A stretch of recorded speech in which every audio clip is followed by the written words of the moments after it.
신약 성경 마태복음 14장 13절부터 21절까지 보도록 하겠습니다. 우리 한 목소리로 합독하도록 하겠습니다. 예수께서 들으시고 배를 타고 떠나사 따로 빈들에 가시니 무리가 듣고 여러 고을로부터 걸어서 따라간지라. 예수께서 나오사 큰 무리를 보시고 불쌍히 여기사 그 중에 있는 병자를 고쳐주시니라. 저녁이 되매 제자들이 나와 이르되 이곳은 빈들이요 때도 이미 저물었으니 무리를 보내어 마을에 들어가 먹을 것을 사 먹게 하소서. 예수께서 이르시되 갈 것 없다. 너희가 먹을 것을 주라. 제자들이 이르되 여기 우리에게 있는 것은 떡 5개와 물고기 2마리 뿐이니이다. 이르시되 그것을 내게 가져오라 하시고 무리를 명하여 잔디 위에 앉히시고 떡 5개와 물고기 2마리를 가지사 하늘을 우러러 축사하시고 떡을 떼어 제자들에게 주시매 제자들이 무리에게 주니 다 배불리 먹고 남은 조각을 12바구니에 차게 거두었으니 먹은 사람은 여자와 어린이 외에 5,000명이나 되었더라. 아멘. 우리 이 말씀은 너무나 많이 들어왔던 오병이어 사건. 그 말씀을 통해서 주신 교훈의 제목은 오병이어입니다. 함께 기도하겠습니다. 아버지 하나님, 은혜에 감사드립니다. 오늘 또한 수요 저녁 예배로 사방에 흩어졌던 아버지 하나님의 자녀들, 말씀을 사모하는 심령으로 주님 앞에 나왔습니다. 이 시간 마태복음 14장 13절부터 21절 말씀이 통하는 오병이어라는 제목으로 함께 은혜의 말씀을 나눌 때 우리가 살아가는 삶의 문제가 생존이냐 생명이냐 어디에 초점을 맞추고 사는지 다시는 한번 돌이켜보게 하옵시고 하나님이 주신 말씀이라면 우리가 어디에 초점을 맞춰야 할 것인지 다시 한번 더 깨닫는 귀한 시간 되어 하나님 영광된 삶을 사는데 부족함이 없게 하옵소서. 예수님 이름으로 기도드립니다. 아멘. 할렐루야. 오늘 이렇게 만나서 반갑습니다. 이렇게 수요 저녁 예배 하루 또한 주님의 은혜 가운데 할 일과를 마치고 주님 앞에 나온다는 자체가 쉬운 일은 아니지만 그래도 주님 앞에 나왔다는 그 자체만으로도 축복의 자리이다. 그것을 다시 한번 더 깨닫습니다. 그래서 더 이 시간 헛되이 보내지 마시고 이왕 나왔으면 우리 미디어를 한 말씀이라도 더 듣고 그 말씀 따라 온전히 순종하고 또 그 말씀 따라 살아감으로 인해서 놀라운 기적과 같은 이 오병이어와 같은 기적과 같은 일들이 우리 믿음의 식구들에게 꼭 있으시기를 주님 이름으로 간절히 부탁을 드립니다. 그래서 오병이어 했을 때에 이 말씀 이제 본문 말씀 내용은 다들 잘 알고 있으다 봅니다. 그래서 또 말씀 들으면서 대차 또 나올 테니까 길이 아시고 우리 같이 한번 읽어보도록 하겠습니다. 아주 중요한 말씀이고 설교의 핵심이고 줄거리고 또한 모든 것의 서론 본론 결론입니다. 이 말씀을 기억하시고 이 말씀을 염두에 두고 이제 우리가 들어야만 이해가 된다는 걸 고명심하십니다. 같이 읽어보도록 하죠. 시작. 오병이어가 5,000명을 먹이고 남듯이 예수 그리스도는 모든 하나님의 백성을 살리고도 남습니다. 네. 이거 하나만 해도 뭐 오늘 설교는 끝입니다. 오병이어 하면 오병이어가 뭔지 아시죠? 5오자 떡병자 그리고 둘 이자에다가 고기 어자를 쓰고 있습니다. 그러니까 5 떡덩어리와 그리고 또한 고기 2마리 이게 바로 5,000명 예수님 따르는 무리가 장정만 5,000명이었는데 엄청나게 많이 따라왔던 것이죠. 장정만 5,000명이면 어린 나이 또한 여자들 따지고 나면 엄청난 숫자입니다. 거의 뭐 10,000명, 20,000명이라 해도 과언이 아닐 정도인데 아무튼 그런 모습 볼 때 장정만 5,000명이면 따라온 어린아이들도 있었을 것이고 여자들도 있었을 것이다.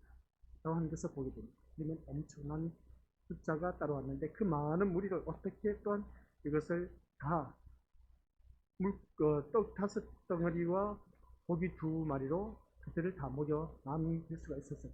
남기고 나서 보니까 12강줄이가 남았고 그런 모습을 바라봤을 때 엄청난 기적의 역사가 일어났다. 여기서 보게 됩니다. 그러니까 5,000명을 먹이고 남듯이 예수 그리스도는 모든 하나님의 백성을 살리고도 남았습니다. 오늘 이 자리에 앉아 계신 우리 것들, 내가 하나님의 자녀고 하나님의 백성이기 때문에 주님 앞에 나오셨습니다. 그래서 하나님의 백성을 살리고도 남으니까 우리가 사는 삶이 죽을 지경이다 라고 생각하실지 모르지만 그것은 본인의 생각이고, 하나님은 하나님 백성을 살리고도 남으시니까 그 주님을 바라보는 저와 우리 본수들 되시기를 주님이 간절히 축원드립니다. 그래서 오늘 먼저 우리가 살아가는 삶의 문제가 뭐냐라고 했을 때에 같이 읽어보죠. 시작. 생명과 생존의 문제. 우리 믿음의 식구들은 이 말씀을 어디에 초점을 두고 있느냐 하는 것이죠. 생명에 초점을 두고 있습니까? 생존에 초점을 두고 있습니까? 내 인생 삶을 결국 봤습니다. 생명 참 중요합니다. 그죠? 우리 다 옆에 있는 믿음의 식구들 보시기 바랍니다. 살아있습니까? 죽어있습니까? 살아있죠. 네. 살아있습니다. 그 다음 생존은 뭘까? 생존. 우리가 쉽게 표현하면 살아남기 위한 것입니다. 살아남기 위해서 발버둥 치는 것이죠. 생존을 위해서 우리가 돈을 벌어야 되고 생존을 위해서 먹고 살아야 되는 것을 보게 됩니다. 그렇기 때문에 이 초점을 우리가 어디에 포커스를 맞추느냐. 목사님 저 같은 경우는 생명에도 초점을 맞추고 생존에도 초점을 맞춥니다 라고 하신 분들도 계실 것이고, 또 어떤 이들은 생명에 초점을 맞추십니다. 어떤 이들은 생존에 초점을 맞추시는데, 그러나 성경 말씀 들으면서 우리 믿음의 것들 내가 어디에 많은 관심을 갖고 있는지 한번 보도록 하겠습니다. 그래서 인간에게 가장 중요한 것은 생존 문제입니다. 저 어린 나이도 소리 지르는 걸 바라보면 살아남기 위해서 소리를 지르는 겁니다. 왜 소리를 지를까? 라고 했을 때에 뭔가 본인에게 불필요한 것이 있습니다. 그러다 보니까 그것을 욕구 충족을 위해서 아이들은 운다는 거죠. 괜히 투정 부리는 것이 아니라는 겁니다. 그렇다고 해서 이 예배 시간 너희 놈 자식! 하고 혼내고 야단칠 수가 없다는 겁니다. 그런 그 모습을 바라보았을 때에 어린아이로 살아남기 위해서는 자기 나름대로의 삶의 방식이 있는 것이죠. 그래서 항상 자기 생존에 유리한 것은 무엇이고 불리한 것은 무엇인가를 생각하면서 살아가는 그런 우리가 되어야 된다. 그래서 보게 됩니다. 그래서 오늘 지난 시간 말씀을 다뤘지만 헤롯이 세례 요한을 죽인 것도 이러한 계산에 의한 결과였다. 그래서 보게 됩니다. 처음에는 요한을 죽이고 싶으나 죽이지 못한 것은 백성들을 자극하면 자신에게 불리하다는 계산 때문에 섣불리 이 헤롯 왕이 요한을 죽일 수가 없었다는 겁니다. 하지만 백성들을 자극하는 것보다는 왕으로서 한 말을 지키지 않는 것이 더 자신을 불리할 수 있다라고 생각하기에 요한을 내주는 그 모습 보게 됩니다. 우리도 역시 이 생존 문제에서 벗어나지 못한다는 것입니다. 헤롯 왕은 왕으로서 내뱉은 말에 책임을 져야 되기 때문에 책임을 지지 못하면 이제 백성들이 무서워서 어떻습니까? 그 말에 대해서 책임을 지는 그 모습을 보게 됩니다. 생존, 살아남기 위해서. 그래서 헤롯처럼 무엇이 생존에 도움이 되는 것이고 무엇이 불리한 것인가를 따지며 살아가고 있음을 보게 됩니다. 그렇다면 예수 그리스도는 생존에 도움이 될까요? 아니면 십자가나 예수님의 말씀은 생존에 도움이 됩니까? 아니면 불필요한 것입니까? 라고 한번 우리 믿음의 고수들에게 물어봅니다. 우리 예수 그리스도는 생존에 도움이 될까 안 될까? 우리 믿음의 고수들, 내가 살아남기 위해서 예수 그리스도가 정말 도움이 될까 안 될까? 우리 것들 오늘 본문 말씀을 바로 보니까 당연하죠. 생존에 예수님이 필요하지. 얼마나 도움이 많이 되는데 오병이어나 고교 살렸지 않습니까? 그러니까 생존, 살아남기 하기 위해서는 예수 그리스도가 당연하게 도움이 된다라고 우리가 아멘 할 수가 있음을 보게 됩니다. 여기서 아니요 목사님 그렇게 답변하실 분은 섣불리 또 답변을 못하고 있음을 보게 됩니다. 그러면 좋습니다. 그 오병이어를 먹여 살리는 그 모습을 바라봤을 때에 떡 5덩어리와 물고기 2마리 이것을 가지고 그 많은 사람을 거의 10,000명, 12,000명 많은 신학자들은 15,000명까지 계산한 것을 보게 됩니다. 그런 모습을 볼 때에 그 많은 무리들을 어떻게 한자리에서 빵 공장도 없는데 생선 굽는 기계도 없는데 오병이어로 그것을 다 먹여 남긴 강주가 역부강줄이나 될 정도였다. 라는 것을 보게 됩니다. 이것은 분명히 생존, 그들에게 생존이 필요하기 때문에 먹을 것을 주었다는 것을 보게 됩니다.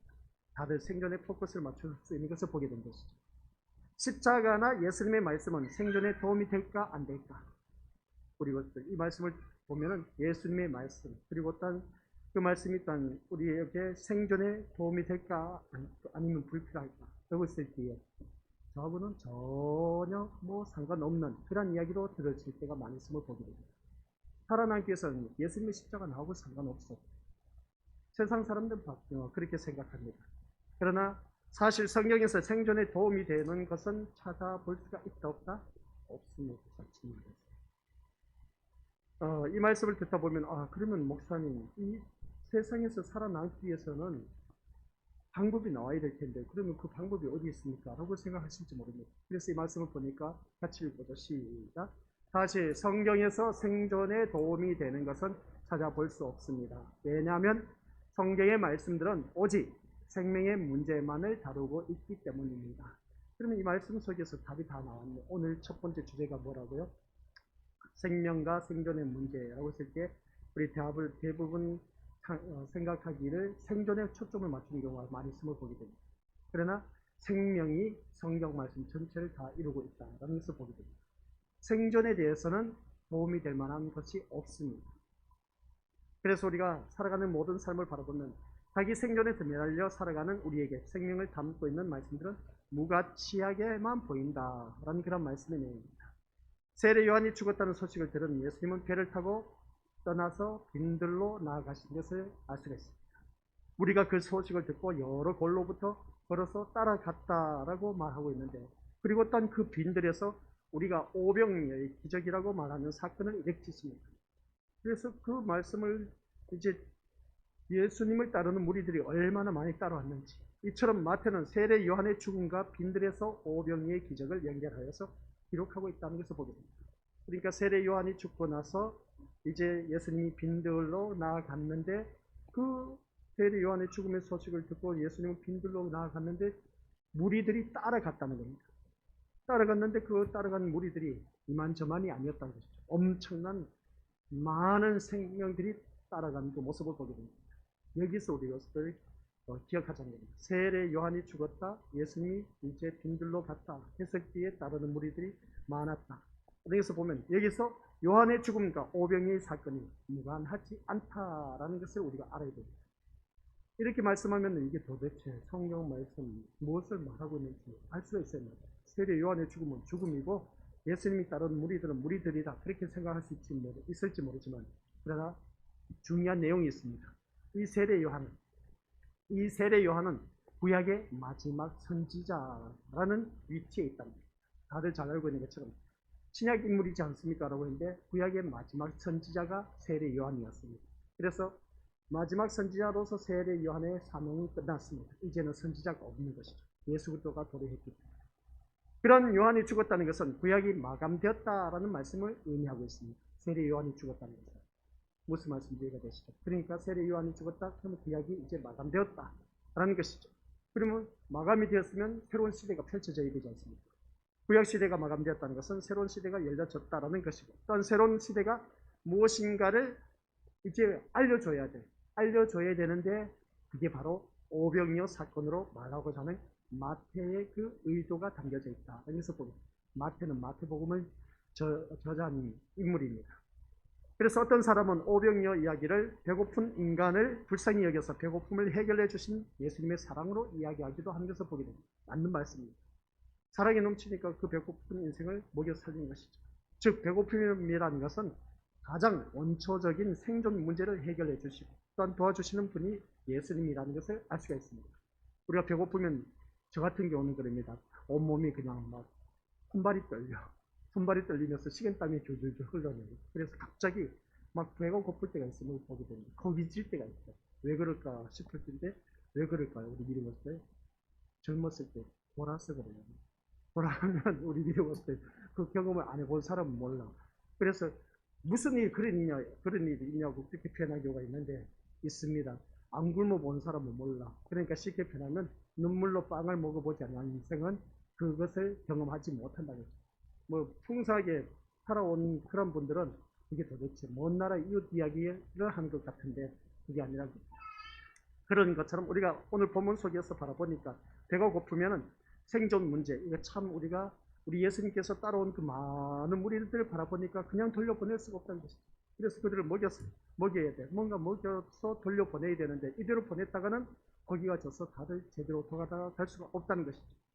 그래서 이 도와주신 분이 바로 예수님이라는 것을 알 수가 있는 것인데, 인간이 기대하고 필요로 하는 것이 이러한 예수이지만 그것은 생존이라는 욕구의 시각으로 예수를 바라보는 것뿐이다. 라는 것을 알 수가 있습니다. 그래서 우리는 예수님에게서 생존이 아닌 생명을 바라볼 수 있는 눈을 가져야 된다. 그런 말씀입니다. 예수님은 생명을 위해서 오신 분이다. 그런 말씀입니다. 예수님 뭐를 위해서 오셨다고요? 우리가 살아남기 위해서 이 땅에 오신 것이 아니라 우리의 생명을 위해서 오셨다는 사실. 그러니까 예수님은 우리의 소원 성취 이루시기 위해서 오신 분이 아니라 뭐라고요? 우리에게 생명을 주시기 위해서, 우리를 구원하시기 위해서, 자기 백성을 저희 죄에서 구원하시기 위해서 오셨다는 겁니다. 그래서 우리는 성경대로 알아야 돼요. 근데 우리는 예수님은 이 땅에 오신 것은 우리 잘 먹고 잘 살게 하기 위해서 오셨다. 그 말짱 거짓말쟁이입니다. 우리 설교 시간 그런 목회자들이 많이 있으면 보게 됩니다. 우리의 영상, TV 바라보면 요즘 매스컴이 발달되어서 많은 TV, 유튜브에 바라보면 여러 목회자들이 설교 참 많이 합니다. 그러나 예수님은 우리를 먹여 살려 주시기 위해서, 생존하기 위해서 이 땅에 오신 분이 아니다라는 걸 꼭 잊지 마시기 바랍니다. 예수님은 우리에게 생명을 위해서 오셨다. 그래서 주 예수를 믿으라. 그리하면 너와 내 집이 구원을 얻으라. 요한복음 3장 16절 시작.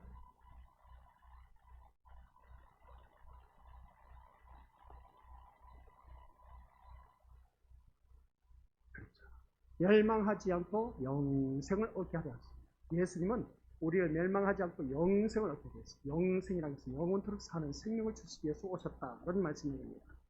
그런데 우리는 자꾸만 예수님을 빗대어서 어떻습니까? 예수 잘 믿으면 이 세상 잘 되고, 예수 잘 믿으면 출세하고, 예수 잘 믿으면 자녀들 교육 좋은 대학에 들어가고, 예수 잘 믿으면 사업도 잘 되고, 모든 게 다 번창하고 형통하고 만사 형통이다 하면서 그렇게 말하는데, 우리가 그런 말에 속아 넘어가지 마시기 바랍니다. 누구든지 그런 말이면 달콤하게 맞죠. 그러니까 내가 예수님을 믿지. 우리 믿었어요. 장님이 그러니까 눈먼 봉사가 눈먼 봉사를 인도하는 것은 똑같은 겁니다. 그런 모습 보면. 그래서 오늘 우리가 이 말씀을 통해서 다시 한 번 더 자기 자신을 들여다보면서 우리는 예수님에게서 생존이 아닌 생명을 봐야 한다는 걸 꼭 명심하시고, 우리 예수님은 뭐라고요? 생명을 위해서 오신 분이다. 그럼 나에게 생명을 지금 내가 살아오고 있는데, 아니면 세상 사람들도 지금 생명이 있어서 살아있는데요. 그렇게 표현한 경우가 많이 있음을 보게 됩니다. 그러나 이 자리에 나오지 못한, 그러니까 믿지 않은, 예수님을 믿지 않은 그 심령들은 죽은 영혼입니다. 아니요, 목사님 그거 살아있어요. 맞습니다. 살아있지만 영적으로 죽은 영혼입니다. 그래서 그 예수님이 하신 말씀, 죽었던 영혼을 살려서 데리고 오는 것이 우리가 전도입니다. 그래서 전도가 힘든 거예요. 그래서 세상 사람들, 살아있는 사람 손목 잡고 어거지를 끌고 와서 이 자리에 앉혀놓을 수는 있을지 모르지만은, 그러나 그 영혼이, 죽었던 영혼을 살려서 내가 데리고 나오기 때문에 전도가 보통 쉬운 일이 아닌 겁니다. 그래서 어려운 겁니다. 그래서 오늘 이 자리에 앉아 계신 우리 것들, 죽은 영혼을 살려서 우리가 주님 앞에 데리고 나온다는 자체가 얼마나 힘든 것인가 다시 한 번 더 깨닫게 되는데, 그러나 하나님의 말씀이 있기 때문에 말씀이 선포되면 하나님께서 택한 받은 그 백성, 자기 백성이라면 그 말씀을 듣고 주님 앞에 나오게 된다는 겁니다. 그러면 이 자리에 나오신 우리 믿음의 식구들은 하나님의 말씀을 듣고 이 자리에 나왔습니다. 분명히 나왔다면 이 자리에 나온 것은 세상 모든 것을 포기하고 이 시간 수요 저녁 예배 때 이 자리에 나와서 말씀을 듣고 있다는 것이죠. 분명히 하나님의 백성은 틀림없다는 것. 뒤에 나가면 또 말씀 나오지만 하나님께서 우리를 택하여 주셨습니다. 그래서 구원하시기 위해서 오신 그 예수 그리스도, 그 예수 그리스도의 은혜로 말미암아 우리가 지금 또한 살아가고 있다는 것을 보게 됩니다. 그래서 예수님에게서 생명을 본다면 예수님이 하신 모든 일은 나를 살리기 위한 것임을 알 수가 있다. 그걸 꼭 기억하시기 바랍니다. 누구를? 나를 살리기 위한 것이다. 예수님께서. 그래서 오병의 기적도 생존이 아닌 생명과 연관된 이야기이고, 또한 우리에게 진심으로 가치 있는 것이 무엇인가를 말씀하고 있다라는 것을 알 수 있습니다. 그래서 세상은 육신의 문제인 생존에 매달려 살아가고 있습니다. 오늘 또한 우리 믿음의 식구들 생존의 문제 때문에 매달려 살아왔지 않습니까? 하루 종일 일하시고 오늘 또한 수요 저녁 예배가 있다 보니까 주님 앞에 나오셨습니다. 참 잘하셨습니다. 그래서 우리 육신의 문제에 생존에 매달려 살아가지만 우리는 생존보다, 어느 누구든지 그렇습니다. 생존보다 더 중요한 생명의 문제에 대해서 우리가 생각할 줄 알아야 된다. 그래서 꼭 기억하시기 바랍니다. 무엇보다 생존보다 생명의 문제에 대해서 더 생각할 줄 아는 자가 되어야 됩니다. 그래서 생존의 문제를 포기하라는 것이 아닌 겁니다.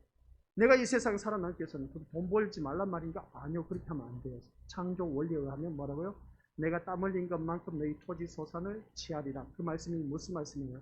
내가 땀 흘린 것만큼 내가 수고한 것 대가를 얻을 수가 있다. 그래야 내가 먹고 살 수 있다는 그런 말씀입니다. 열심히 살아야 돼요. 그렇기 때문에 남들보다 더 열심히 살고 발품을 더 팔아야 됩니다. 그래야 우리가 살아남을 수가 있습니다. 생존을 위해서 사는 것이죠. 근데 우리가 오늘 본문 말씀을 바라보니까 세상은 육신의 문제에 생존에 매달려 살아간다. 나도 똑같이 생존 문제들이 매달려 살아가고 있는데요. 맞는 말씀이죠. 근데 세상이라고 있습니다. 세상은 육신의 문제인 생존 문제에 매달려 살아가고 있지만 우리는 생존보다 더 중요한 생명의 문제에 대해서 깊이 생각해야 된다. 그런 말씀입니다. 그래서 생존의 문제를 포기하는 것이 절대로 아닌 것이죠. 그래서 마태복음 6장 31, 32절 이미 우리가 다룬 말씀입니다. 시작. 그러므로 염려하여 이르기를 무엇을 먹을까, 무엇을 마실까, 무엇을 입을까 하지 말라. 이는 다 이방인들이 구하는 것이라. 너희 하늘 아버지께서 이 모든 것이 너희에게 있어야 할 줄을 아시느니라. 이 모든 것을 너희에게 있어야 할 줄을 아시느니라. 하늘 아버지께서 나에게 무엇을 먹을까, 입을까, 마실까? 이것은 다 이방인들이 구하는 것입니다. 그러니까 우리가 권속들께서는 살아가는 삶의 모습 보니까 이미 하나님께서 나에게 필요한 무엇인가 다 알고 있다는 겁니다. 우리 아이를 키우다 보니까 우리가 어린 나이 보니까 시내 빛하고 배바람이 있는데 이 두 아이가 늘 찡얼찡얼거리고 울고 있어. 근데 제가 이렇게 말하니까 저놈이 길을 곤두 세우고 있습니다. 그런 그 모습 보면 분명히 자기 이야기한 걸 듣고 있어. 근데 이놈이 계속 울어. 우는데 말을 못해. 근데 엄마가 이것을 캐치해야 되는데 왜 우는지 알 수가 없어. 똥을 쌌으면 금방 우리 알 수가 있지 않습니까? 오줌을 싸면 알 수가 있습니다. 근데 아이가 우는데 그것을 알 수가 없어. 근데 우리 하나님은 나에게 필요한 모든 것을 다 알고 계신다. 너희 하늘 아버지께서 이 모든 것이 너희에게 있어야 할 것을 안다는 것이죠. 그러면 걱정할 게 뭐가 있겠습니까? 근데 저는 이 말씀에 개척하면서 참 많이 울었습니다. 하나님 나의 모든 걸 다 아신다면서 내 배고픈 걸 왜 하나님께서 그냥 외면하고 방치하고 있냐고. 좀 먹을 거 좀 달라고. 그래서 돈 좀 달라고 하나님 앞에 그렇게 부르짖어도 주시지 않더라고요. 너무 해도 너무 하실지. 이러한 말씀을 바라볼 때 이 현실의 삶과 너무나 떨어져 있습니다. 하나님께서 나에게 필요한 것을 이미 다 알고 계신데 먹을 것 주셔야 되고 입을 것 주셔야 되고 마실 것도 주셔야 되지 않습니까? 다른 이들은 좋은 음료 정말 고가의 그 음료를 마시고 있는데 나는 물도 제대로 마시지를 못하는 그런 가난한 동네에 살고 있다 하면 우리 믿음을 어떻게 생각하는 것입니까?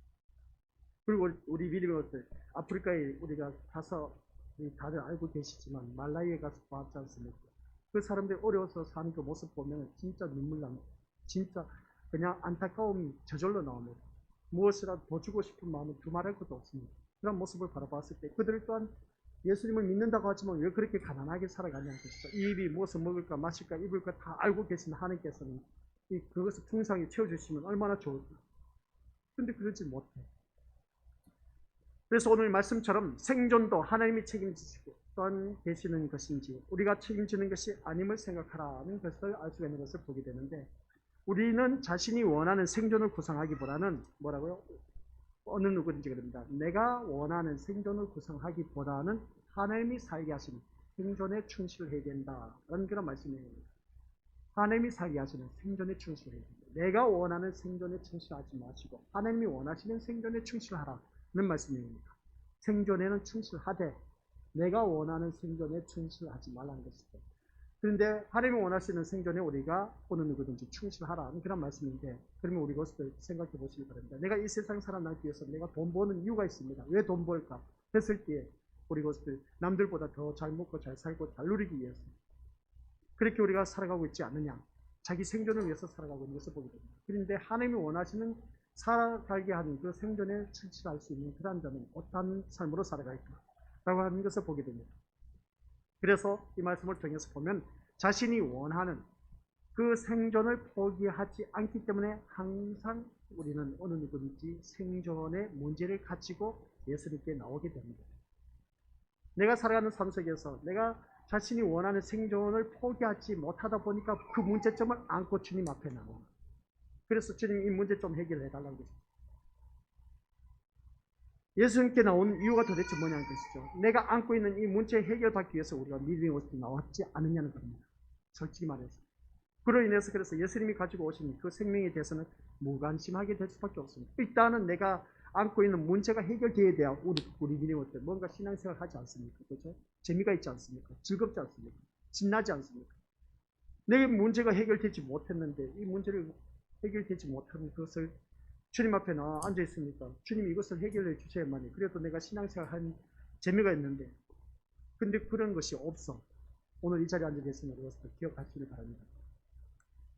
내가 살아가는 모든 생존의 문제는 내가 저질러 놨기 때문에 그렇다. 이런 것을 알 수가 있습니다. 더 쉽게 표현하면 내가 살아남기 위해서 생존의 문제를 포기하지 못하기 때문에 그 생존의 문제로 인해서 이런저런 문제가 참 많이 생긴다는 것입니다. 그래서 오늘 본문 말씀 오병이를 우리에게 놀라운 역사 사건을 일으키고 있음을 보게 됩니다. 그래서 오병이의 의미를 제대로 알아야 됩니다. 그래서 예수님이 빈들로 나가시자 많은 무리가 예수님을 따르게 되고 또 예수님은 그들을 불쌍히 여기셨다. 이것을 보게 됩니다. 그 중에 있는 병자를 고쳐주셨습니다. 많은 무리들 따라오는데 어중이 떠중이 다 따라오는 것이죠. 사람들 군중심이 얼마나 많습니까? 그때는 뭘 해야 될지 그냥 저 사람 몰려가니까 저기 뭔가 있는가 보다 하고 다들 따라가는 그 모습 보게 됩니다. 그 따라가는 삶의 모습 보면 이런 사람 저런 사람 별의별 사람 다 있었습니다. 그런데 그 사람들 가운데 또한 그들을 따라온 가운데서 어떻습니까? 불쌍히 여기는 질병에 걸린 사람들 참 많이 있다는 것이죠. 그런 자를 또한 고쳐주셨습니다. 그러다 보니까 더 많은 무리들이 따르는 것을 보게 됩니다. 큰 무리가 예수님을 따른 이유가 무엇인지는 알 수 없지만 병자를 고쳐주셨다는 것을 보면 무리 가운데는 많은 병자가 있었음을 우리가 충분히 알 수가 있다라는 내용입니다. 오늘 이 자리에 나오신 우리 모습들 또한 그렇지 않습니까? 내 몸이 아파. 내 몸이 아픈데도 주님 앞에 나왔어. 그러면 우리 믿음들 내 몸이 아픈 이유는 주님 앞에 나와서 고침받기 위해서 나오신 분들 또한 계실 겁니다. 우리 주님은 우리 믿음들 아픈 병자 고쳐주시기 위해서 오신 분일까 아닐까? 오늘 본문 말씀을 바라보니까 예수님을 따르는 무리들 가운데 병에 걸린 사람 고쳐주셨다는 겁니다. 근데 우리 말씀을 사모한 그 가운데서 보면 우리 내 몸이 아픈 몸이 깨끗하게 치유받는 경우도 있습니다. 내가 마음에 상처받는 것 또한 우리 주님께서 치유해 주시는 그 놀라운 일들이 또한 있는 것을 보게 된 것이죠. 그것은 내가 말씀의 은혜를 받아들일 때 자신도 모르게 치료가 받습니다. 그러니까 말씀에 생명이 있고 능력이 있다는 거죠. 그리고 말씀에 귀를 기울여야 된다는 말씀입니다. 이 말씀을 듣다 보니까 예수님의 능력에 대해서 호기심을 가진 사람들도 있었을 것입니다. 그러다 보니까 따르는 무리들이 얼마나 많은지. 그래서 따르는 무리들이 참 많다 보니까 저녁이 되자 제자들이 예수님께 하신 말씀이 있습니다. 뭐라고 합니까? 15절 시작. 이곳은 빈들이요 때도 이미 저물었으니 무리를 보내어 마을에 들어가 먹을 것을 사 먹게 하소서라고 했습니다. 제자들이 그럽니다. 따르던 무리 제자들 바라보니까 주님 이제 날씨가 좀 날이 겨우 저물어가고 있는데 이것이 바로 빈들입니다. 무리를 보내서 마을에 들어가서 먹을 것을 사 먹게 하라고 합니다. 그때 당시에 가격이 얼마나 있었겠습니까? 다른 무리들이 그렇게 많은데 제자들이 이런 건의는 참으로 합리적인 해결 방법입니다. 이 많은 무리 이제 돌려보내서 마을에 들어가서 이제 사 먹을 것 사 먹게 하게 이제 돌려보내자는 것이죠. 저녁이 되었으니 무리가 배고플 것이고 배고픔을 해결하기 위해서 할 수 있는 방법은 무리를 마을로 보내서 각자 해결하도록 하라는 제자들의 의도였습니다. 아주 바람직한 제자들의 모습인 것이죠. 제자들이 무슨 수로 이 많은 사람, 남자만 해도 5,000명이나 되는 이들에게 먹을 것을 줄 수 있겠느냐는 겁니다. 도저히 우리가 생각할 수 없습니다. 그리고 오늘 이 자리에 앉아 계신 우리 모습들 이 자리에 당장 이제 말씀 듣기 위해서 나왔습니다. 이제 배가 고파. 그래 하루 종일 말씀을 듣다 보니까 배가 고프기도 하고 이렇게 따라왔는데 우리 믿음들 그러면 이 자리에 앉아 계신 믿음의 식구들 배가 고픈데 말씀 좀 하면 그 말씀이 들어가겠습니까? 의식주를 해결해 주셔야 돼요. 배가 고픈데 계속 배를 움켜쥐고 있는데 배가 꼬르꼬르 소리가 나. 근데 말씀이 귀에 들어올 리가 없다는 겁니다. 오늘 이 시간 저녁에 나오시면서 우리 믿음들 식사하지 아니하신 분들 있을 겁니다. 배가 고플 겁니다. 그렇죠? 시장하실 겁니다. 그러다 보니까 배가 고프다 보니까 말씀은 귀에 안 들어오고 내 배가 더 고파져요. 빨리 끝났으면 한 그런 바람이 있을지 모릅니다. 근데 언제 끝날지 모릅니다. 많은 우리 이것들 이 말씀을 듣고 보니까 그렇습니다. 이곳은 빈들이라는 것이죠. 때도 이미 저물었다. 그러면 이 믿음으로서 우리를 보내서 마을에 들어가 먹을 것을 사 먹게 한다. 마을에 들어가서 사 먹을 게 뭐가 있냐는 것이죠. 오늘날 같이 편의점이라도 있으면 그래도 사 먹을 수는 있지. 그것도 한두 명이겠습니까? 엄청난 사람이 많은데. 그래서 제자들이 이러한 건의는 참 바람직하다는 그런 방법인 것을 보게 된게 무슨 수로 이 남자만 5천 명이나 되는 것을 먹여 살릴 수가 있겠느냐 하는 것을 보게 되는데, 그런데 예수님은 뭐라고 합니까? 시작. 갈 것 없다. 너희가 먹을 것을 주라. 참 황당무계한 말씀을 하고 계셔. 야, 갈 것 없어. 예수님 말씀은 갈 것 없다. 너희가 먹을 것을 주라는 거예요. 제자들의 형편을 몰라도 너무 모르는 말씀이 아닐 수가 없다는 거예요. 참 몰라도 우리 예수님 스승이라고 내가 따라다니지만 진짜 너무 모른다는 겁니다. 제자들도 자신들의 형편을 전혀 생각지 않는 말씀에 기가 막혔을 것입니다. 그래서 제자들은 떡 5개와 물고기 2마리를 내어놓으면서 그것이 자신들이 가진 것 전부라고 말한 것을 보게 됩니다. 겨우 그것으로 자신들이 뭘 할 수 있겠냐는 겁니다. 떡 5개, 물고기 2마리. 이것을 가지고 어떻습니까? 이 많은 사람을 어떻게 먹여 살리느냐는 것이죠. 이건 한 사람이 먹을 분량도 지나지 않는 것을 보게 됩니다. 배고픈 사람은 그냥 개눈 감치도록 막 울렁뚝딱 어떻습니까? 다 삼켜버리면 없는 것입니다. 조금씩 나눠 먹는다고 해도 몇 사람이나 먹을 수 있겠냐는 겁니다. 현실적으로 바라보면 도저히 불가능한 일이 아닐 수가 없다는 것입니다. 그러므로 가장 좋은 방법은 무리를 마을로 보내서 각자 사 먹게 하는 것이 제일 좋은 방법입니다 라는 것입니다. 제자들의 의도가. 여기서 우리 이민희 어떻게 그랬습니다. 제자들의 문제는 무엇일까? 제자들의 문제가 뭡니까? 이 많은 무리들, 이제 예수님을 따르는 그 무리들 바라보니까 제자들이다 보니까 이것을 어떻게 해야 되지 않습니까? 그럼 제자들의 문제가 뭐겠습니까? 마을에 들어가서 사 먹도록 하자 했는데 제자들의 문제가 뭐냐는 것이죠. 제자들 무리를 보면서 저녁이 되었으니까 배가 고플 것이라는 가정을 바라보았을 때 가장 현실적인 생존 문제를 생각했다는 것을 보게 됩니다. 우리 민족들 제자들은 참 현명하고 바람직했습니다. 생존의 문제를 생각하지 않을 수가 없다는 것이죠. 그리고 배고픔이라는 현실적인 생존 문제를 해결하는 방안을 예수님께서 제시한 것을 보게 됩니다. 하지만 예수님은 무리의 그 배고픔, 즉 같이 읽어보겠습니다. 시작. 생존 문제를 보시는 것이 아니라 생명의 문제를 보고 계십니다 라고 했습니다. 떡으로 배를 채우는 것이 중요한 것이 아니라 그들이 생명의 문제에 눈을 뜨는 것이 필요했다라는 것을 보게 된 것이죠. 이것을 가르치기 위해서 그래서 너희가 먹을 것을 주라고 말씀한 것을 보게 됩니다. 너희가 먹을 것을 주라는 말씀으로 제자들은 떡 5개와 물고기 2마리를 내어놓게 됩니다. 그래서 하지만 남자만 5천 명이라는 숫자 앞에서 그는 정말 하찮은 것에 지나지 않은 것입니다. 5천 명이나 되는데 떡 5개, 물고기 2마리 내놓으면 이건 누구에게 주느냐는 것이죠. 정말 하찮은 것밖에 안 되는 거예요. 하찮은 것. 여기 이제 단어가 나옵니다. 핵심입니다. 이 5천 명에 비하면 이 떡 5개하고 물고기 2마리는 진짜 하찮은 것에 불과해요. 딱 한 사람만 먹으면 끝날 것 같습니다. 근데 하찮은 것으로 여긴 것을 보게 되는 것이죠. 여자와 아이를 제외하고 남자만 5천 명이니 전부를 합하면 10,000명도 넘는 숫자. 그런 무리 앞에 떡 5개, 물고기 2마리는 있으나 만한 양일 뿐인 겁니다. 당연하죠. 저 뒤에 있는 사람, 이 앞에 있는 사람은 떡 5개하고 물고기 2마리는 볼 수 있을 겁니다. 근데 많은 무리들 저 뒤에 있는 사람은 어떻습니까? 그걸 볼 수 있을까 없을까? 보지도 못해. 그런데 그 사람들에게는 뭐 돌아갈 일이 없는 것이죠. 그러니 제자들도 자신들에게 있는 것을 아무런 가치 없는 것으로 어떻습니까? 당연히 보아야 한다는 것을 보게 됩니다.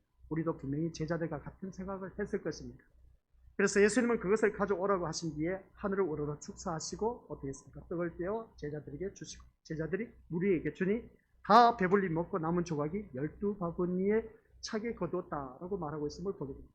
이것이 구약이 마감되고 예수님으로 인해서 열린 새로운 시대가 어떤 것인가를 보여주고 있다는 것입니다. 그러니까 세례 요한이 죽었다는 것은 구약의 모든 것을 막을 내린 겁니다. 그래서 구약의 마지막 선지자도 죽는 것을 막을 내린 것이고 그 바로 이어서 이제 오병이어적의 역사를 펼친 것은 이제 새로운 시대가 펼쳐졌다. 그런 것을 말하고 있음을 보여주는 것이죠. 그래서 오병이의 사건은 구약의 한 사건과 연관해서 생각할 수가 있다는 겁니다. 오병이의 사건, 우리 것을 생각해 보시기 바랍니다. 많은 무리가 따라왔습니다. 그 많은 무리를 어떻게 먹여 살리느냐는 것이죠. 예수님을 따라간다는 것이죠. 그 어떻게 먹여 살리냐는 겁니다. 근데 구약에 나와 있습니다. 이 사건의 내용이 어디에 있습니까? 몰라요, 우리 믿음으로서? 밥을 굶어먹은 경우도 알고 계시면서도 그냥 가만히 계신 것 같아요. 뭐라고요? 네. 이스라엘 백성들이 애굽에서 출애굽했습니다. 그리고 애굽에서 노예 생활을 하다가 430년의 모든 생활을 마감하고 이제 출애굽해서 광야를 통해서 어떻습니까? 가나안 땅에 들어가는데 광야 생활을 하는 데 있어서 그들이 먹을 것이 있었다 없었다? 없었어요. 이미 이것은 앞으로 이제 예수님께서 많은 무리들이 따라오는 것을 어떻습니까? 오병이의 사건을 예표로 보여준 것이죠. 그래서 그들이 먹고 싶다 했을 때 뭡니까? 만나를 나누어 주었습니다. 고기 먹고 싶다 해서 오늘 새벽 예배 때 말씀드렸지 않습니까? 고기 먹고 싶다 해서 고기를 나누어 주셨습니다. 그래서 하나님이 그럽니다. 너희들 그래 질리도록 내가 고기를 먹게 해줄게 해서 한 달 동안 나누어 줬습니다. 근데 그 가운데서도 어떻습니까? 원망불평한 사람이 있다 보니까 그것을 통해서 원망불평하다 보니까 민수기 11장 말씀 보니까 어떻습니까? 그 자리에 기브론 핫다와 그 기브론 핫다와라고 했을 때 그게 무슨 무덤이라고 했죠? 무덤이라고 했지 않습니까?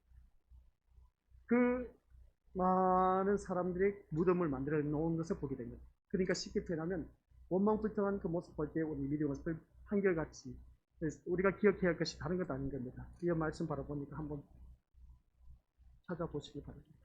이겁니다. 기브론 핫다.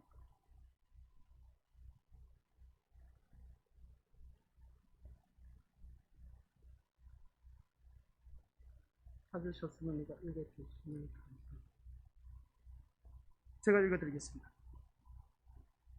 11장 33절 민수기서 고기가 아직 이 사이에 씹히기 전에 이스라엘 백성들이 만나를 먹고 싶습니다. 고기가 먹고 싶다 했습니다. 씹히기 전에 여호와께서 백성에게 대하여 진노하사 심히 큰 재앙으로 치셨으므로 그곳 이름을 기브론 핫다와라 불렀으니 욕심을 낸 백성을 거기 장사함이었더라. 여기서 보니까 욕심을 낸 백성, 탐욕의 무덤을 만들었다. 여기서 보게 욕심을 내다 보니까 그들은 어떻습니까? 이 사이에 고기가 씹히기도 전에 하나님께서 재앙을 내렸다는 겁니다. 욕심내는 사람을 죽였다는 것입니다. 그 말씀이 신약성경에 있습니다. 욕심을 낸 뭐죠? 욕심이 단지 죄를 낳고 죄가 장사한 채 사망을 낳느니라. 오늘 새벽 예배 때 말씀드렸는데 욕심내지 마십니다. 그리고 욕심내다 보니까 생존 문제가 눈앞에 놓이게 되어 있습니다. 그리고 절대로 욕심내지 마십니다. 아셨죠? 생존 문제에 왈가왈부한 사람은 욕심내기 때문이다. 그래서 충분히 알 수 있다는 것이죠. 우리가 욕심만 안 내면 우리가 살아간다니까요. 그래서 오병이어 사건은 구약의 한 사건은 이제 연관해서 막을 내린 것을 보게 됩니다. 그래서 이스라엘 백성이 광야에서 먹을 것이 없어서 불평했을 때 하늘에서 만나를 내려놓게 하시고 그리고 이스라엘 배고픔을 해결해 주시기 위한 것이 아니라 장차 하늘에서 영혼을 살리는 참된 양식이 주어질 것임을 예표하고 있었다라는 내용입니다. 이렇게 말하니까 목사님 도대체 그런 말씀이 뭐 듣기는 듣지만은 깨닫는 심령들도 있지만은 우리 민족들 깨닫지 못한 심령들도 있을 겁니다. 이것은 다른 것이 아니라 하늘에서 만나를 내려놓게 하셨다. 이것은 이스라엘 배고픔을 해결해 주신 것이 아니라 하늘에서 영혼을 살리는 참된 양식, 그러니까 참된 양식이 너희에게 주어질 것이다 라는 것을 말씀하고 있습니다. 하늘에서 내려주신 참된 양식이 뭐냐? 생명의 양식으로 오신 예수 그리스도를 예표하고 있다. 그래서 예표하고 있는데 그걸 만나라고 말씀하고 있는 것을 아시겠습니다. 그래서 예수님이 빈들로 나가신 것도 이스라엘 백성이 광야에서 만나를 먹은 것과 연관시키기 위해서 광야로 갔다는 것입니다. 빈들로 갔다는 것이죠. 그래서 빈들에서 예수님의 무리에게 뭡니까? 예수님이 떼신 그 떡을 먹이신 것이 이스라엘 백성이 광야에서 만나를 먹은 것을 의미하고 있다는 내용입니다. 따라서 이제 새로운 시대가 펼쳐졌다는 것인데 새로운 시대는 시작 예수님이 우리의 영혼을 살리시는 참된 양식이 되고 이제 우리는 예수님을 먹고 마심으로써 영혼이 사는 시대에 들어와 있는 것입니다. 그것이 예수님의 피와 살입니다. 그래서 우리는 예수님의 피와 살을 취해야 된다. 이게 성찬식의 예표적인 것을 알 수가 있습니다. 그래서 오늘 이 자리에 앉아 계신 우리 것들 이 말씀을 통해서 새로운 시대는 예수님이 우리의 영혼을 살리시는 참된 양식이 되신다. 예수 그리스도가 생명의 말씀으로 오셨고 생명으로 오셨고 그 예수님 보로 말씀입니다. 말씀이 생명의 말씀이라고 했어요. 생명의 말씀을 듣는 그 심령들은 우리에게는 살아있는 생명이 되고 능력이 되고 그것으로 인해서 우리가 어느 누구든지 이제 이 세상에서 살아가면서 내가 곧 길이요 진리요 생명이 되는 그러한 길로 우리 주님께서 이끌어 가신다는 겁니다. 그러면 우리 것들은 내가 말씀대로만 살면은 내 생명 문제는 걱정할 것도 없다. 내가 굶어 죽어도 걱정할 것도 없습니다. 천국 가기 때문에. 그래서 오늘 우리는 누구냐? 신자가 누굽니까? 하겠습니다. 신자가 누굽니까? 하나님을 믿는 믿음의 자녀가 누구냐는 것이죠. 우리지 않습니까? 그러면 예수님이 내어놓으신 그 피와 살을 먹음으로 말미암아 예수님의 생명에 속하게 된 사람, 이게 바로 신자라는 겁니다. 예수님의 생명에 속하게 된 사람, 오늘 이 자리에 앉아 계신 우리 것들이 바로 신자라는 겁니다. 그러므로 신자에게는 예수님이 곧 생명의 떡이 되시는 것이고 예수님이 흘리신 피와 찢기신 살은 가장 존귀한 것일 수밖에 없다는 내용입니다. 이처럼 신자는 예수님의 피와 살이 주어진 사람, 오늘 이 자리에 앉아 계신 우리 것들. 그래서 예수님이 흘리신 피가 무엇을 의미하시는지 아시느냐? 그리고 그 피를 믿으십니까? 라고 했을 때 아멘 해야 되죠. 그 피는 바로 예수님이 흘리신 피는 거룩한 제물의 생의 피가 되어서 우리의 모든 죄를 다 덮어주셨습니다. 그래서 피가 중요합니다. 그래서 우리의 피는 생명이지 않습니까? 그렇죠? 생명이지 않습니까? 그런 것처럼 우리의 모든 죄 때문에 우리가 죽을 수밖에 없었지만 우리 사람의 그 생명에는 피가 없으면 죽습니다. 뭐 간호사 계신 분들 있기 때문에 다 잘 알지 않습니까? 피가 없으면 죽습니다. 그래서 우리에게 살릴 수 있는 그 생명은 피밖에 없습니다. 우리를 살리시는 그 피가 바로 예수 그리스도. 예수 그리스도가 오늘 오늘 우리를 위해서 피를 흘리셨다 한 것을 보게 됩니다. 우리를 위해서 피를 흘리신 것은 뭐냐? 죽을 수밖에 없는 죄인인 내가 죽을 수밖에 없어서 지옥에 갈 수밖에 없었던 나에게 그 피로 말미암아 이제 우리는 살아나게 되었습니다. 그래서 생명의 피가 된 것이죠. 그래서 희생의 피가 되어서 우리의 모든 죄를 덮어주심으로 말미암아 우리는 이제는 생명을 얻게 되어서 천국 가게 되었습니다. 사람에게는 피가 있느냐 없느냐가 참 중요합니다. 그래서 우리가 천국 가느냐 못 가느냐, 생명의 피가 있느냐 없느냐, 그 생명의 피가 대신 예수 그리스도를 믿음으로 말미암아 우리는 제3의 은총을 받아서 천국 가게 되었다라는 말씀입니다. 그래서 우리를 흠없는 거룩한 자로 하나님 앞에 서게 하신다고 했죠. 그 피로 말미암아. 그러므로 우리가 예수님의 피를 믿는다는 것은 참으로 가치 있고 존귀한 것을 가지고 있음을 의미하고 있다는 것을 보게 됩니다. 그래서 문제는 존귀함과 가치를 아느냐는 것이죠. 예수님의 그 피를. 그러면 우리가 예수님의 그 피, 살을 어떻게 먹냐는 거죠. 그 생명의 양식으로 온, 떡으로 오신 예수 그리스도. 우리 그래서 떡으로 오셨다고 했을 때 떡이 어디냐 해서 떡 여기 있습니다 하지 않습니까? 근데 그 생명의 떡이 바로 이 말씀을 의미하고 있습니다. 예수님의 살이 곧 우리 믿는 것들 생명의 떡, 말씀을 의미하고 있습니다. 그래서 말씀을 우리가 날마다 묵상하고 또 묵상해야 되는 겁니다. 육신의 그 배고픔을 위해서는 우리가 육신의 양식을 먹지 않습니까? 그런 것처럼 우리 영의 양식을 위해서 또한 이 말씀을 봐야 된다는 내용입니다. 우리가 제자들처럼 우리가 제자들처럼 육신의 배고픔이라는 현실적인 문제, 생존의 시각으로 예수님을 바라본다면 예수님이 내어놓으신 피와 살로 인한 생명의 가치성을 전혀 보지 못합니다. 라고 했습니다. 무슨 말씀이냐? 라고 했을 때 육신의 배고픔을 생각하면 우리 예수님의 그 생명의 가치성을 전혀 보지 못한다. 생명의 가치가 뭐라고 했습니까? 예수 그리스도의 피가 곧 우리의 생명이 된다고 했습니다. 그 이유가 뭐겠습니까? 우리가 죄로 말미암아 죽을 수밖에 없었다. 라는 것이었습니다. 그래서 사람에게는 피가 필요하다. 그 피가 있어서 그 사람이 살아있다는 것이죠. 생명이 있다는 겁니다.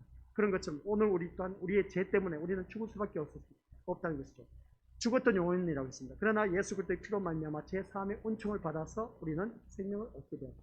그 생명의 피가 우리에게는 모든 죄를 해결해 주셨다. 그 죄의 피가 어떤지 아십니까? 나의 과거, 현재, 미래의 모든 죄까지 우리 예수님은 다 용서해 주셨습니다. 다 사해 주셨습니다. 얼씨구나 좋다. 제가 늘 말하지 않습니까? 마음껏 죄를 범해도 되겠네. 아니요. 하나님의 은혜를 깨달은 사람은 죄를 범할 수가 없어요. 그러니까 예수님의 피가 우리에게 참 중요하다는 것이죠. 그 말인 겁니다. 그래서 그것을 우리가 제대로 알고 있는 신령들은 어느 누구든지 생명의 가치성을 알 수가 있는 것인데 아직도 제자들은 어떻습니까? 생명의 가치를 전혀 보지 못하고 있다는 것을 보게 된 것이죠. 그래서 오병이의 이 기적은 오늘 우리에게 이것을 말해주고 있습니다. 수천 명이 저녁이 되어서 배고파하는 현실에서 떡 5개, 물고기 2마리는 제자들에게 하찮은 것일 수밖에 없는 것처럼 우리가 생존 문제에 매여 있다면 예수님의 피로 인한 생명은 아주 하찮은 취급을 받게 됩니다. 그러니까 우리가 세상 살면서 생존 문제에 우리가 얽매여 있다면 우리는 세상에서 하찮은 자로 취급받을 수밖에 없다라고 명심하시기 바랍니다. 우리가 세상에 나가서 모든 사람이 나를 우러러보고 존귀와 존경함의 대상이 된다라는 것은 내가 생명의 가치를 알기 때문에 주위 사람들로부터 존귀와 존경함의 대상이 될 수가 있습니다. 근데 주위 사람들이 나를 가볍게 여기고 옵신 여기고 하찮게 보내 그것은 내가 생존의 문제에 얽매여져 있기 때문이다. 이제 자기 자신을 진단할 수가 있어야 된다라는 내용입니다. 이런 말씀을 들으면서 우리 믿음의 것들 다시 한 번 더 자기 자신을 들여다보면서 마지막입니다. 우리에게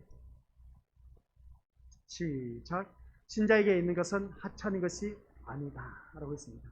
오늘 이 자리에 앉아 있는 우리 귀한 믿음의 것들, 내가 살아가는 모든 삶 속에서 내가 하찮은 것이 아니라는 것입니다. 우리에게 있는 것은 하찮은 것이 아닙니다. 그리고 무슨 말씀입니까? 우리는 예수님은 생명을 가지고 세상에 오셨습니다. 그래서 생존의 문제를 도와주시고 덤으로 우리가 생명까지 주신 것이 아니라 생존이라는 인간의 원초적인 욕구를 부정하시고 또한 생존보다 더 귀한 것이 생명이라는 사실을 말씀하고 있다는 것이죠. 그래서 인간은 생존에 도움이 되고 힘이 되는 것을 원할 뿐인 겁니다. 살아가는 삶 속에서 내가 생존에 대한 도움만 되는 것이면 우리가 얼마든지 막 눈을 밝히고 쌍불을 밝히면서 우리가 덤벼들 겁니다. 근데 나에게 뭐 생존에 관한 문제가 아니다 하면 나 몰라라 할 겁니다. 그래서 성경 말씀이 있습니다. 시작. 사람이 떡으로만 살 것이 아니요 하나님의 입으로부터 나오는 모든 말씀으로 살 것이. 이 말씀이 무슨 말씀인지 우리 미리 모를 겁니다. 뭐냐면은 이 말씀은 떡의 문제가 충족되고 근심 걱정이 없어야 마음의 여유를 가지고 말씀의 문제에 관심을 두지 않겠느냐라고 생각했습니다. 그런 것처럼 우리 믿음의 것들, 제가 아까 말씀드렸지 않습니까? 배가 고픈데 말씀이 귀에 들어오느냐는 것이죠. 그 말씀인 겁니다.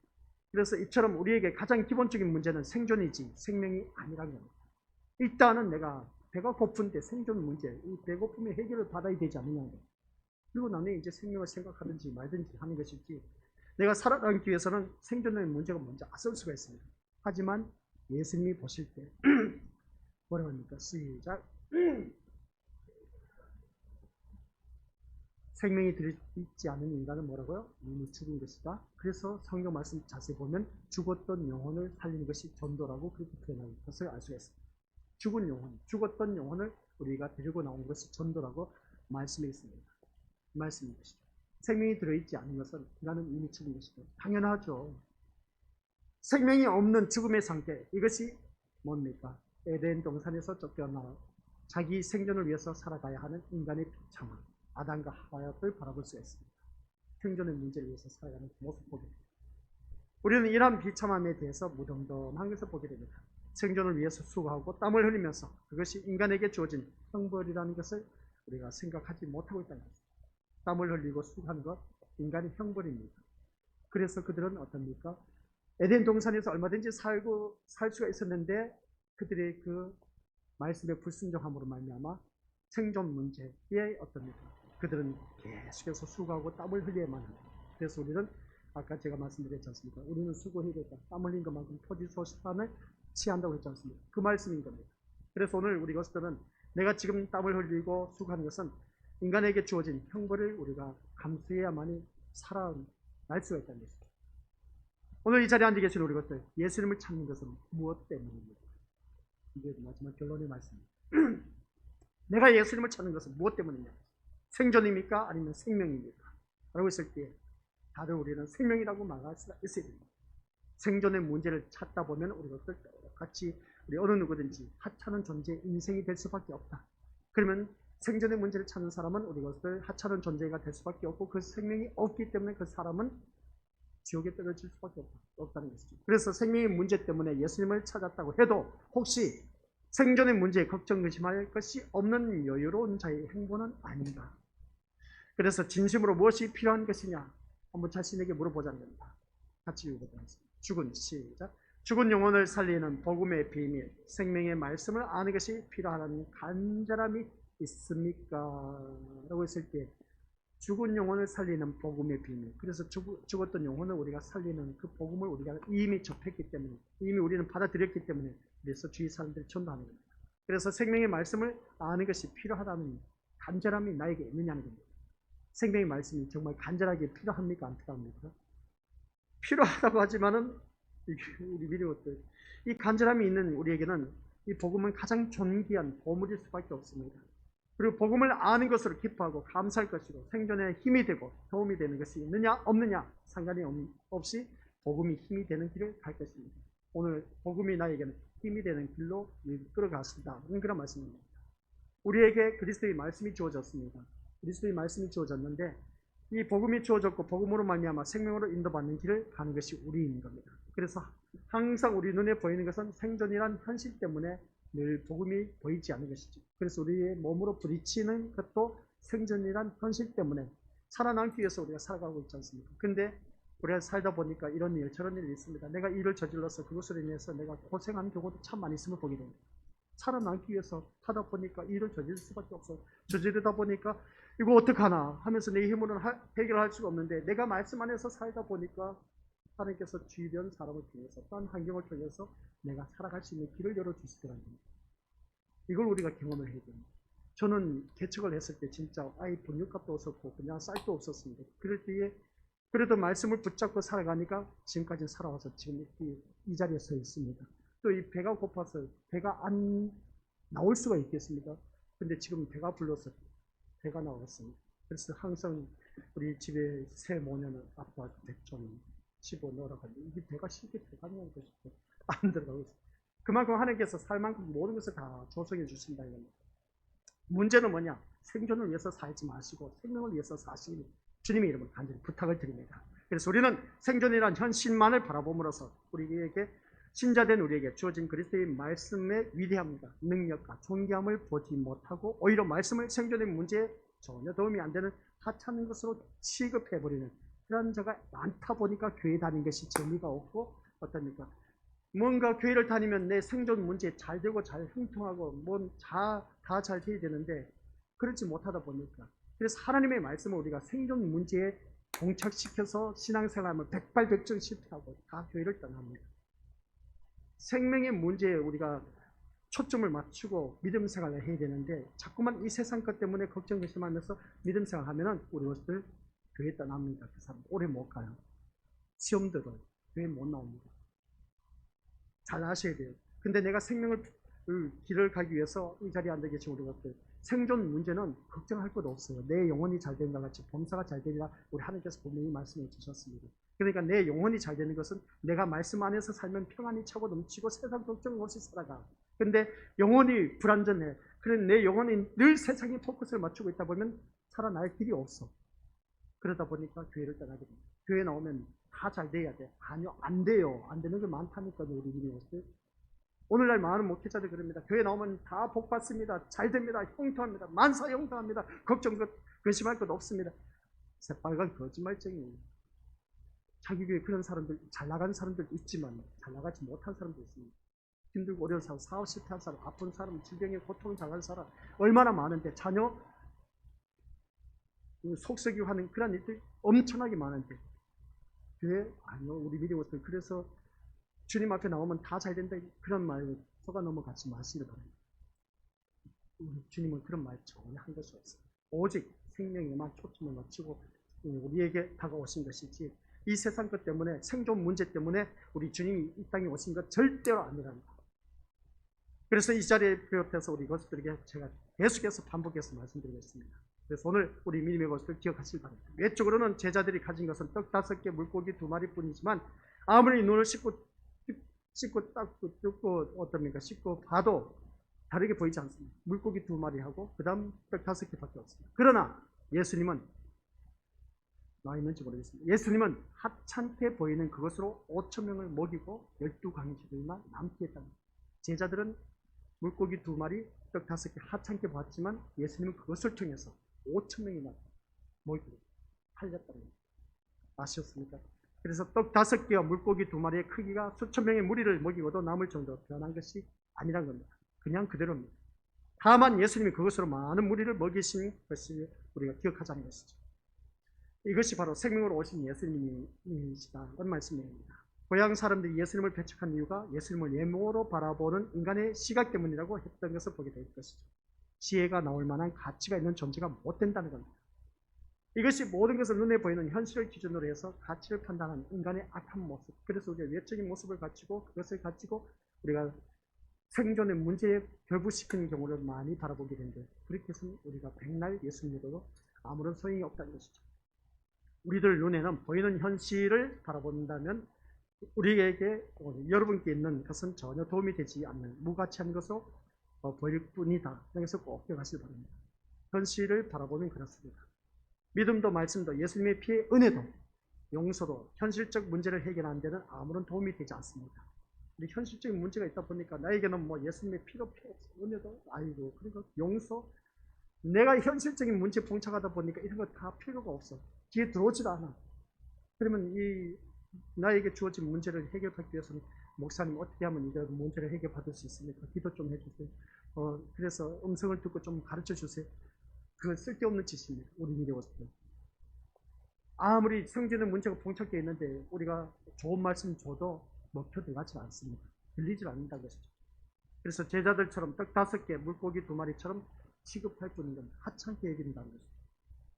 아무리 진리 말씀을 던져줘도 이렇게 말씀대로 살아야 그 문제가 해결됩니다 해도 그게 아니야. 현실 문제가 더 커. 분명히 성경 말씀은 이렇게 나와 있어. 답이 나와 있는데 이 답대로 살면 되는데 그게 아니야. 내가 현실의 문제는 이게 봉착되어 있다 보니까 이게 해결되어야만이 된다는 것이죠. 그러다 보니까 이 말씀을 하찮게 여기는 경우가 참 많이 있다는 것을 보게 됩니다. 그래서 하늘로부터 주어진 그것이 오늘 우리 믿음의 것들을 살리는 능력이 됨을 생각할 수 있어야 됩니다. 그건 다른 것이 아니라 생존이란 눈에 보이는 현실적인 문제가 아니라 생명이라는 시작 생명이라는 참된 현실의 문제에 생각하신다면 여러분께 주어진 것은 여러분을 살리는 참된 능력이 된다. 그런 것입니다. 이 말씀 듣다 보니까 말이 어려워. 어렵게 생각하지 마시고 우리가 참된 현실의 문제 내가 이런저런 문제 많이 있지 않습니까? 그죠? 많은 문제가 있습니다. 근데 그것이 나에게 주어진 것은 우리 하나님의 말씀 안에서 사는 사람. 그러니까 생명이라는 참된 현실의 문제에서 오직 우리가 예수님만 생각하면서 말씀대로 사는 그러한 심령. 그러한 심령에는 여러분을 살리는 참된 능력이 된다. 그런 말씀입니다. 그러니까 우리 것들 내가 지금 직면한 문제 있지 않습니까? 그런 문제 때문에 힘들고 어렵죠. 말씀 안에서만 살아보세요. 그러면 걱정할 필요 없습니다. 그 문제 다 해결됩니다. 진짜라니까요. 그게 능력인 겁니다. 그게 생명이 된다니까요. 그래서 그리스도의 말씀이 시작 그리스도의 말씀이 생명의 양식이고 눈을 뜨게 하고 마음을 열게 하는 능력임을 안다면 말씀만으로도 얼마든지 힘있게 살아갈 수가 있다. 아멘. 결론입니다. 아시겠습니까? 그리스도의 말씀이 생명의 양식이 되고 눈을 뜨게 하고 마음을 열게 합니다. 오늘 말씀이 없다 보니까 우리 믿음의 것들 나에게는 생명의 양식이 된다는 것을 느끼지 못해요. 그리고 눈이 안 띄어져. 말씀이 없다 보니까 마음을 열지를 못해요. 교회 나오면 눈이 띄어져서 하나님의 세계가 이런 것이구나. 그리고 또 마음이 활짝 열리게 되는데 마음이 깡 닫혀서 전혀 열리질 않아. 그것은 그 심령 속에 생명의 양식이 없기 때문이다. 이런 걸 꼭 기억하시기 바랍니다. 그래서 생명의 양식이 그 심령 속에 들어가면 하늘로부터 주어진 것에 어느 누구든지 하찮은 것은 없다는 겁니다. 다만 눈에 보이는 현실을 전부로 생각하는 우리가 잘못되었을 뿐이다. 하는 것을 꼭 하라는 말씀입니다. 그래서 오늘 이 자리에 앉아 계신 우리 것들 소두에서 말씀드렸지 않습니까? 제일 첫 번째 주보 제일 위에 오병이어가 우리 것들 다들 알고 계시죠? 읽어보도록 하겠습니다. 시작. 오병이어가 5,000명을 먹이고 남듯이 예수 그리스도는 모든 하나님의 자녀들, 하나님의 백성을 살리고도 남습니다. 아시겠습니까? 생명의 양식인 예수님만 바라보면 우리 것들 다 살리고도 남습니다. 예수님만 바라보시기 바랍니다. 그래서 예수님만 바라보면 내 걱정, 의심한 거 걱정하지 마시기 바랍니다. 문제점 많죠? 이것저것 그거 우리 것들 기가 막혀요. 하나님께서 해결해 주시는 거 진짜 기가 막혀요. 모든 환경, 모든 사람을 동원시켜서 내가 지금 안고 있는 모든 문제 깔끔하게 해결해 주십니다. 내가 말씀 안에서만 온전히 산다면 생명의 주가 되신 우리 주님께서 우리를 얼마나 잘 그래서 예수님 하신 말씀 내가 곧 길이요 진리요 생명이라고 하는 것은 괜히 한 말씀이 아니라는 겁니다. 그것을 우리가 느끼고 체험하고 그것을 통해서 우리 주위 사람들이 알려주시기를 주님의 이름으로 간절히 부탁을 드립니다. 아버지 하나님 은혜 감사드립니다. 우리 주님은 오병이어가 5,000명을 먹이고도 남는 그런 놀라운 능력의 예수님이었습니다. 그러나 제자들은 오병이어는 하찮은 것으로 여겼습니다. 우리 주님은 그것을 5,000명이나 먹이고 남길 수 있는 그런 모든 하나님의 백성을 살리고도 남는 능력이 있다는 것을 잊지 말게 하옵소서. 나를 살리시는 예수님만 바라보는 아버지 하나님 자녀되게 하옵소서. 예수님의 이름으로 기도드립니다. 아멘.